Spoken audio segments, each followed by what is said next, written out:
So I was at the summit this last weekend. We had a great time.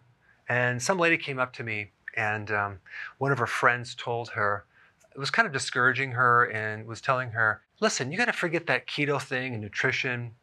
You got to die of something. Might as well enjoy yourself. So I want to talk about that for a second, because that really doesn't make a lot of sense. This assumes that eating healthy is not enjoyable. Talk to any person on keto. They are very satisfying, eating wonderful foods. They're just not doing the refined carbohydrates anymore. But they're doing eggs and fish, and they can do bacon, they do meats, they do vegetables. They can do a lot of different foods. And they can also do keto-friendly desserts, so they're not deprived. Plus, they're not craving and they're not hungry between the meals. So what this person is missing is actually trying it to see for themselves that they would enjoy it if they tried it. All right, next one, pleasure foods.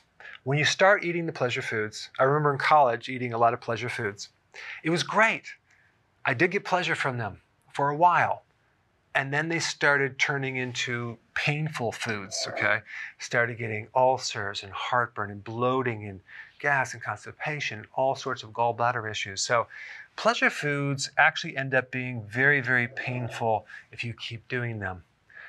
Next point is pleasure foods increase dopamine. Dopamine is a neurotransmitter, and it's kind of a trap because dopamine gives you the sensation of wellness, stress reduction, pleasure, when in fact it's kind of an artificial sensation. Sugar will do that. So when you're doing these refined carbohydrates and sugars, you're kind of faking your body out, and then every time that you do it, you need more and more of this to create the same dopamine to the point where now you're addicted to them. They need quite a bit of it until eventually the pleasure foods no longer give them any pleasure because it's no longer triggering dopamine. And the last point I want to mention is the way people die nowadays is actually very slow, okay? We've got really good at keeping people alive. You end up in a nursing home, but it's actually nice because you have the view of the pond out there.